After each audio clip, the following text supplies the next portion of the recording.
এখন আমি এই যে সকালবেলায় এখানে ডিম ভাজি করে নিচ্ছি, আলু দিয়ে ডিম ভাজি করছি।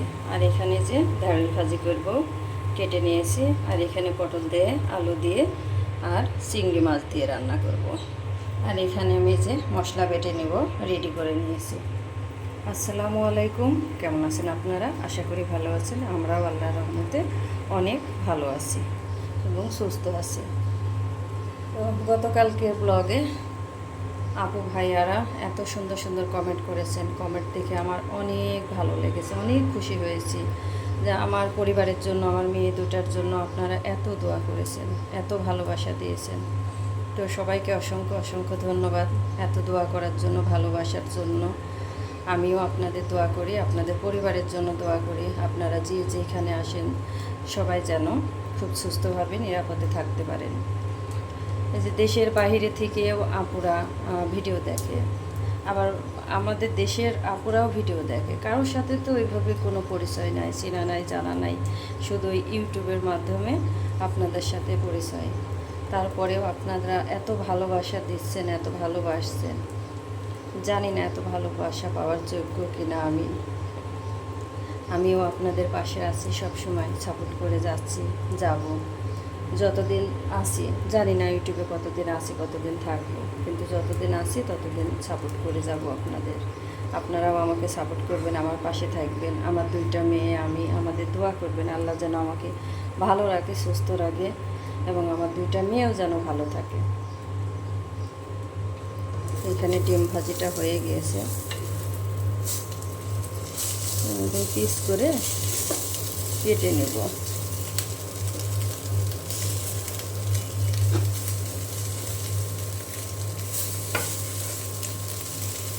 এটা একদম মুচমুচি করে ভাজি করলে কিন্তু বেশি মজা হয় খেতে। তো আমি এখানে তেল দিয়ে দিয়েছি, তেল গরম হয়ে গেলে কাঁচামরিচ আর পেঁয়াজ কুচি দিয়ে দিয়েছি। এখন ভাজাটা হয়ে গিয়েছে, আমি এই যে ঢেঁড়স কেটে রেখেছি এখন দিয়ে দিলাম।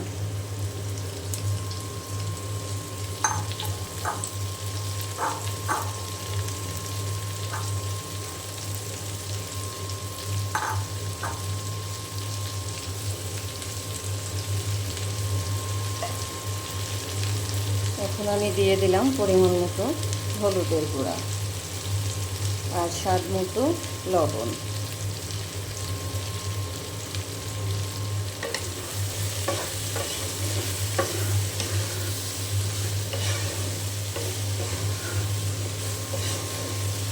এখন খুব ভালো করে আমি নেড়ে চেড়ে ভাজিটা করে নেব।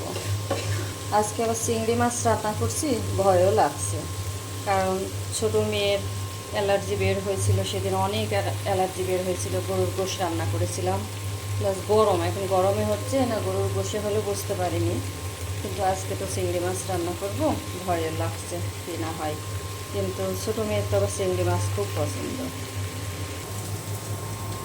এইখানে আমার এই যে ঢেঁড়স ভাজি হয়ে গিয়েছে, নামিয়ে নিয়েছি।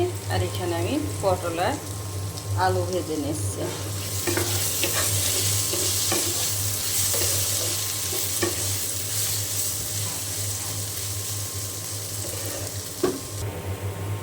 পটল ভাজি হয়ে গিয়েছে, যে নামিয়ে নিয়েছি। ঢেঁড়স ভাজি আর পটল ভাজি। আর এই যে কড়াইয়ে তেল দিয়ে দিয়েছি, তেল গরম হয়ে যাওয়ার পরে আমি পেঁয়াজ দিয়ে দিয়েছি। এখন এই যে পেঁয়াজটা ভাজা হচ্ছে। পেঁয়াজটা ভাজা হয়ে গেলে আমি এই যে এখানে মশলা রেডি করে রেখেছি। এখানে হলুদের গুঁড়া, মরিচের গুঁড়া, ধনিয়া গুঁড়া, আদা বাটা, রসুন বাটা, জিরা বাটা, স্বাদ মতো লবণ আর মরিচের গুঁড়া। আমি এখন মশলা দিয়ে দিলাম।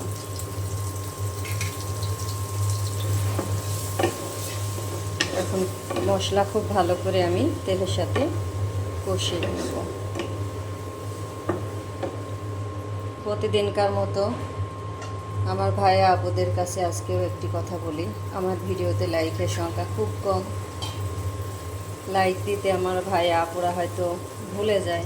তো ভিডিওটি যারা দেখা শুরু করেছেন প্লিজ একটি লাইক দিয়ে ভিডিওটি দেখে নিন, একটি লাইক দিয়ে দিন। আর আমার চ্যানেলটি যদি খুব বেশি ভালো লাগে সাবস্ক্রাইব করে আমার পাশে থাকুন, আমাকে সাপোর্ট করুন। আর যারা নতুন বন্ধুরা আসছেন আমার ভিডিওতে কমেন্ট করে যাবেন। ইউটিউবের তো একটা নিয়ম আছে, ইউটিউবের নিয়ম মেনে আমি আপনাদের ভিডিওতে চলে যাব।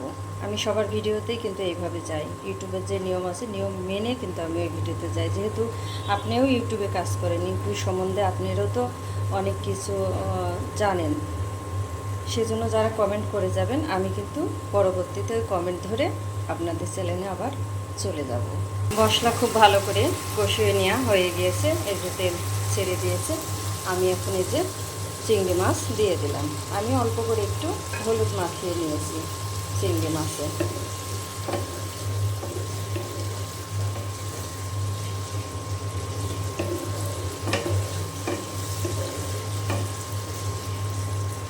আমার চিংড়ি মাছটা যে কষিয়ে নেওয়া হয়ে গিয়েছে। এখন আমি দিয়ে দিলাম কেটে রাখা পটল আর আলু। পটল আলু দিয়ে আমি আবার মাছের সঙ্গে খুব ভালো করে কষিয়ে নেব।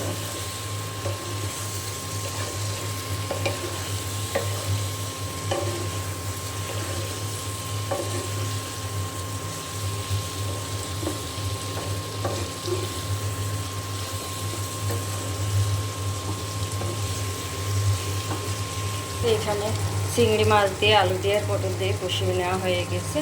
আমি এখন পানি দিয়ে দেব। পাশে বিল্ডিংয়ে কাজ চলছে, আপু ভাইয়ারা একটু কষ্ট করে ভিডিওটা দেখে নেবেন। সাউন্ড আসছে হয়তো বা, মাঝে মধ্যে বন্ধ হচ্ছে আবার মাঝে মাঝে শুরু হচ্ছে।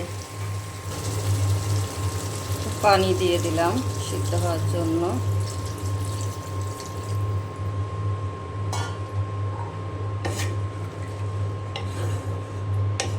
রান্না শেষ করে আবার ছোটো মেয়েকে স্কুলে আনতে যাব। ছোটো মেয়ে স্কুলে, আল্লাহ পাক অনেক বড় বিপদ থেকে কালকে রক্ষা করেছে। আল্লাহর কাছে লাখ লাখ শুকরিয়া আদায় করছি যে আল্লাহ অনেক বড় বিপদ থেকে তুমি আমাদের রক্ষা করেছো, আমার দুইটা সন্তানকে রক্ষা করেছো।